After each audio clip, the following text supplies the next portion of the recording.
আজকের লেসনে আমরা দু ধরনের বাক্য গঠন নিয়ে আলোচনা করব। তার এক ধরনের হচ্ছে শেখার জন্য এবং এক ধরনের লিসেনিং স্কিল প্র্যাকটিস করার জন্য। তো আমাদের প্রথম ধরনের যে বাক্য গঠন আমরা শিখব তার বাক্যগুলি এমন: আমি জানতাম তুমি খুঁজে পাবে না। একজন অন্যজনকে একটা বস্তু খুঁজে আনতে বলেছে এবং সে এসে বলল যে আমি এটা পাইনি খুঁজে, আই কুডন্ট ফাইন্ড ইট, আমি খুঁজে পাইনি। তখন পরের জন বলল, যিনি আনতে বলেছেন তিনি বলল যে আমি জানতাম তুমি খুঁজে পাবে না, মানে খুঁজে পাওয়ার যে সামর্থ্য সেটা তোমার মধ্যে নেই, এই অর্থে খুঁজে পাবে না সেটা বলছে। তাহলে আমি জানতাম যে তুমি খুঁজে পাবে না। দেখো আমরা কি করে এই ধরনের বাক্যগুলিকে ইংরেজিতে বলতে বা লিখতে পারি। আমি জানতাম তার মানে হচ্ছে past tense, second form use করতে হবে।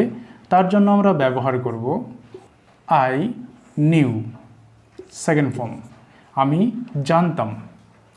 এবার লক্ষ্য করো, তুমি খুঁজে পাবে না, অর্থাৎ যে জিনিসটা আমি আনতে বলেছি সেটা খুঁজে আনার সামর্থ্য তোমার মধ্যে ছিল না, এটা আমি জানতাম। তা সত্ত্বেও আমি তোমাকে বলেছি এটা আনতে। তার জন্য আমরা একটি গঠন ব্যবহার করব, তা হচ্ছে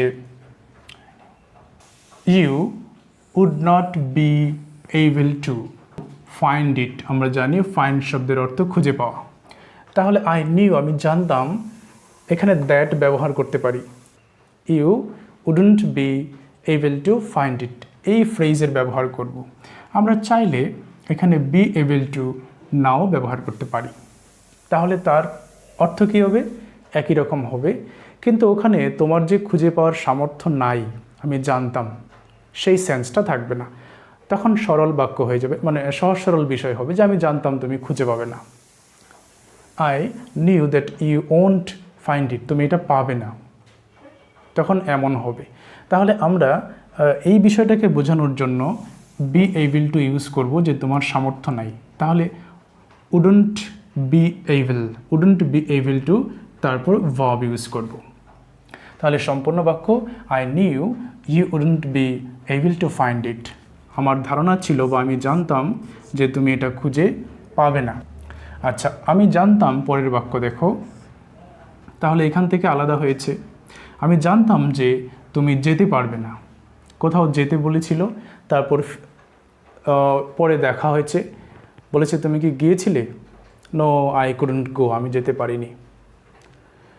তখন তিনি বলছেন আমি জানতাম তুমি যেতে পারবে না, মানে যাওয়ার সামর্থ্য তোমার মধ্যে থাকবে না, সে যে কারণেই হোক, পরিস্থিতির যে কারণেই হোক, কিন্তু তোমার মধ্যে যাওয়ার সামর্থ্য থাকবে না, এটা আমি জানতাম। সেই অর্থে আমরা এই ফ্রেজটিকে ইউজ করে সেন্টেন্সটাকে বলছি। তাহলে আমি জানতাম, তার জন্য আই নিউ। তারপর তুমি যেতে পারবে না, তার জন্য you would not be able to go, you wouldn't be able to go, তুমি যেতে পারবে না। আই নিউ দ্যাট, আমরা এখানে দ্যাটের ব্যবহার করেছি। I knew that you would not be able to go. So let's practice more example on this construction. Number 3, আমি জানতাম তুমি এটাকে সলভ করতে পারবে না। I knew you wouldn't be able to solve it. I knew you wouldn't be able to solve it. তাহলে এখানে would not be able to এর আমরা ইউজ করেছি। তাহলে আমরা উড নটের পরিবর্তে যদি শুধু কুড নট ব্যবহার করতাম, তাহলে কিন্তু মানেটা কি হতো, যে আমি জানতাম যে তুমি এটা সলভ করতে পারোনি, মানে you could not solve it, তুমি এটা সলভ করতে পারোনি। কিন্তু এখানে বলছে যে আমি জানতাম তুমি এটা সলভ করতে পারবে না, সেটা আমি আগেই জানতাম। সেই জন্য আমরা would not be able to এর ইউজেস শিখেছি। অন্যভাবে তো সেন্টেন্সকে বলাই যায়, আমি সবসময় এটা বলি। 4 নম্বর কি বলছে, সে জানতো যে আমি একটা টিকিট সংগ্রহ করতে পারবো না। He knew I wouldn't be able to collect a ticket, সে জানতো যে আমি টিকিট সংগ্রহ করতে পারবো না। 5 নম্বর কি বলছে, দে নিউ, তারা জানতো, that they would not be able to get the train, তারা যে ট্রেনটা ধরতে যাচ্ছে সেই ট্রেনটা তারা পাবে না, সেটা ওরা জানতো।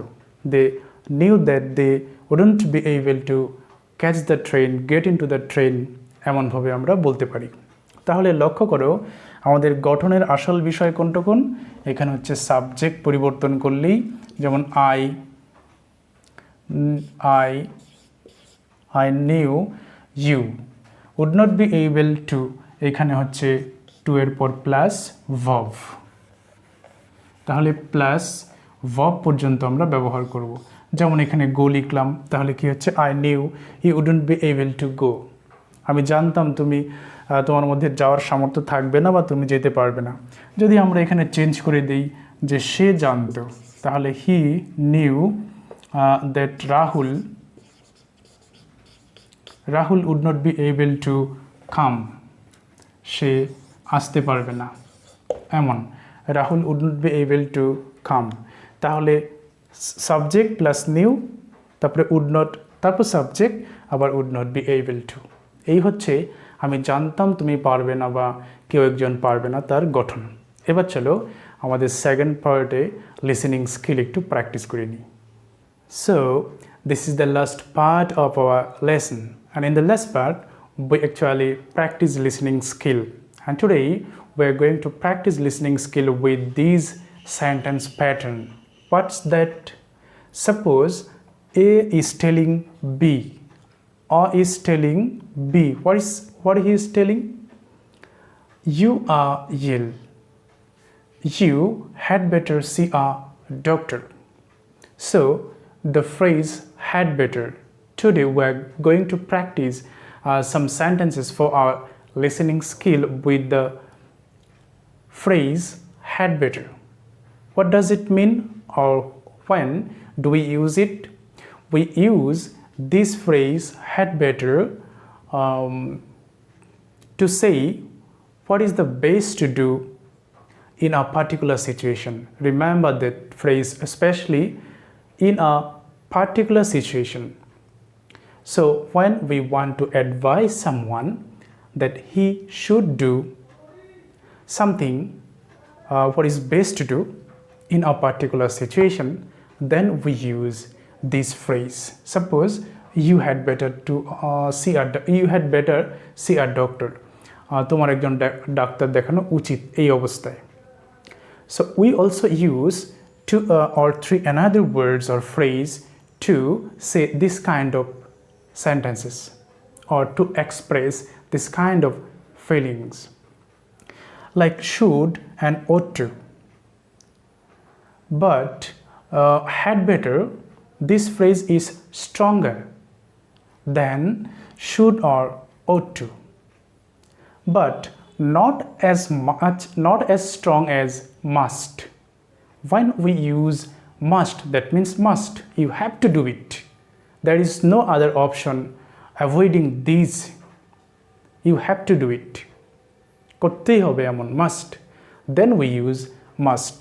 And if we want to make the sentence negative, then had better not. But remember that don't use to after better. You had better to see, not to. Don't use preposition to before the verb or after the had better. So let me share some example on this topic. So the first example we may use, just like I had better clean this room. I had better clean this room. Next example we may say, we had better to be inside in such a bad weather. We had better to be inside in such a bad weather. I'm telling you the sentences slowly so that you can understand it better. Next example we may use, you had better buy, B-U-Y, buy, kena. You had better buy a bicycle. You had better buy a bicycle. And the last example I am giving you is a negative sentence. Just like, you had better not tell him about it. You had better not tell him about it. So you will translate one of the sentences into Bengali and write in the comment box. And come to the last sentence, and that's for you, you know. So what is the sentence? আমি জানতাম তারা ম্যাচটি জিততে পারবে না, তাদের জেতার সামর্থ্য ছিল না, আমি এটা জানতাম. So you will have to apply the first sentence construction we have learned today. I hope you all are practicing regularly. তাহলে সকলের সুস্থতা কামনা করে আজকের ভিডিও এই পর্যন্ত রাখছি, and thank you for watching the video.